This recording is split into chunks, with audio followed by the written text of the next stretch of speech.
I saw Ed Mazria speak in 2006, starting my career with Sienna Architects in Seattle. Sea level rising, the AIA was not yet accepting it. I was like, I gotta just shout this from the rooftops, this is a problem. So it explains a little bit of, excuse my passion for what I do. Also, my dad designed, built this in '85. He's from Minnesota, different shade of green. I got really inspired from why I'm here today, the Women in Green talk this morning. And the first thing before we addressed our questionnaire that we were given was, these questions need to be different. We need to think outside the box. And I'm like, you're right. And I didn't have a box growing up. And I think that explains a lot about my thinking. And I think we all need to think outside the box. But this is actually very practical. Silos as domes. No water gets in. Durable. Never been painted. No coatings. Nothing's going into the river. Resilient. It's reflecting light. It's reflecting the ripples of the water. It's actually built for its environment. My dad thought it was crazy. When Sienna went under in 2008 and I started my own company in 2009, the worst time in the market, he's like, please don't do this. I don't know what you're doing. I'm like, green building is what I grew up with. And he had no idea what that term meant, but he did it naturally. So it's not about green building, it's going to transformative building. How do we change the way we think about the built environment and how we interact with it? I am not an Apple user. I design my own software, it's open source, it doesn't play well with Apple, but I really appreciate how Steve Jobs changed the way people think about their phones, about technology. He took his degree in calligraphy and things and put that into technology. So it was intuitive. It was something that nobody was intimidated by. When you think about our buildings this way, if you want fit, well buildings, you need people to be intrigued by it. Gaming, how to interact with it. Not just efficiency, but how you get people to work differently in their buildings. This lady I am inspired by, Janine Benny's, biomimicry. You know, all of a sudden I haven't been able to spec these paints, but Lotus in Paint is based on the fact of things why butterflies have beautiful wings and they can't lick it to stay clean. Nanostructure. Peacock feathers are actually brown, but the way the light refracts off that nanostructure is why it's so vibrant. Sharks don't grow bacteria because of the nanostructure of their skin. So, wonder if our hospitals, senior housing, schools have these coatings on their walls. All of a sudden we would be growing this bacteria. I think we've heard a little thing here tonight. Let's learn from nature. Nature solves most things with water and carbon. Just saying, solvents and all this might not be needed. There has been this kind of paradigm shift already.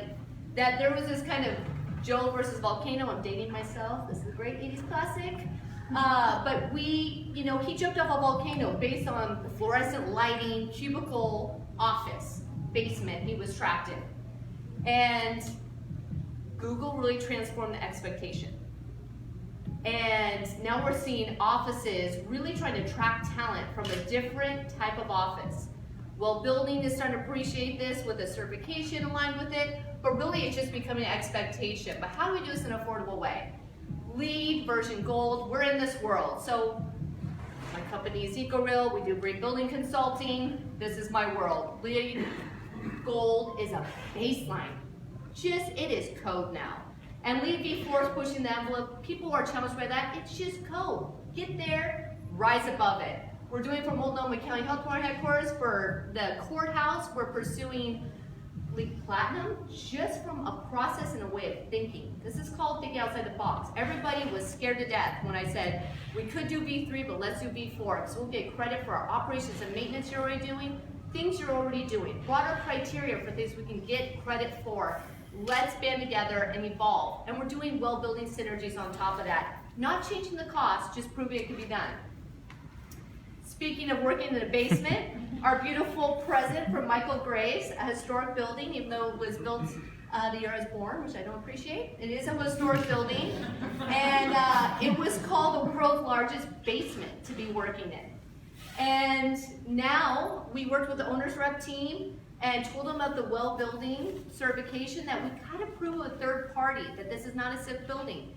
It wasn't technically a sick building. There was no testing that could prove there was anything that could be harmful for people, but they felt like it.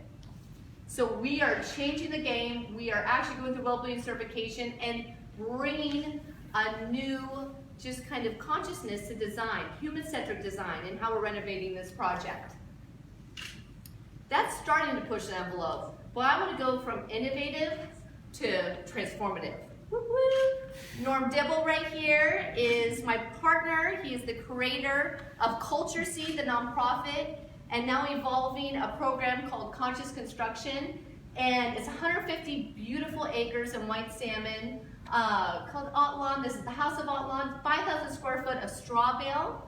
And it's blending straw bale with insulated concrete forms. It's breathable. It's using a lot of passive house strategies, but also looking very holistically at how people are going to enjoy it. This is southwest facing. You're getting that beautiful daylight in. There's concrete. It's blocking that direct solar heat gain, but it's gaining that indirect light you want, and that solar heat gain when you want it, that's going to radiate back into the home. Beautiful design with the landscape. But this goes beyond that. With conscious construction, this came up a lot with Women in Green this morning, so I'm just speaking from the heart this morning because that's all I got because I had no time to prep. That, it's really, we need to change the culture of construction that everybody is comfortable. I spent a lot of time camping about this far away for the last 6 months. I was living in Hood River, White Salmon area, and I would see the contractors, the building team, get up, meditate together, do some qigong, and talk. And they would get out there and they'd work like a team I've never seen before. And that's why this building is possible. It is a group of people that got interviewed on a totally different basis, not just what have you done in the trades. Are you open to meditation? Are you open to being vulnerable? Will you communicate? Will you be collaborative? A little bit different. Example of one of our conscious construction workshops, going beyond green building, bringing mindfulness into construction. So I want to bring up a little something different today. Aligning social well-being benefits for buildings, owners, and the long-term community and occupant effects.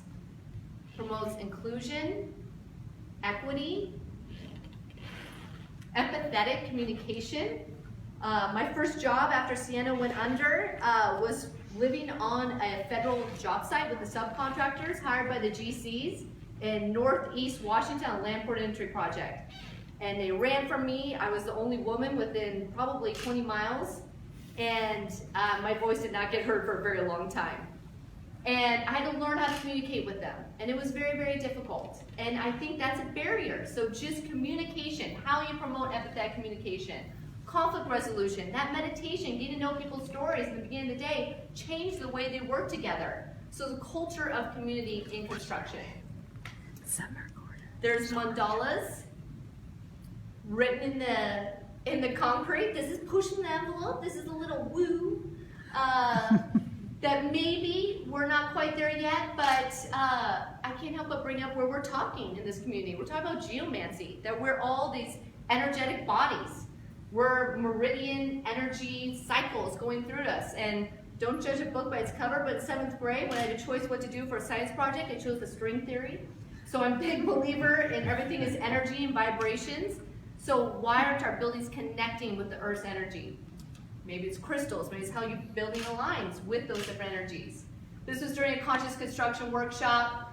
They gave me that Thor hammer, that was fun. But really, it was about that you can have community in construction.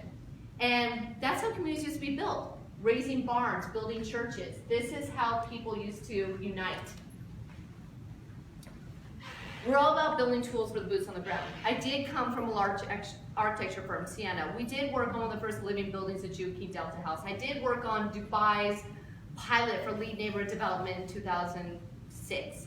I had that experience, but when I got out on my own, I learned the hard way that the boots on the ground were left behind. And it was 2009 and pennies were pinching. I'm like, we need tools to save money. Let's not waste money on documentation. Healthy materials are important, and you can ask Jeff all about that.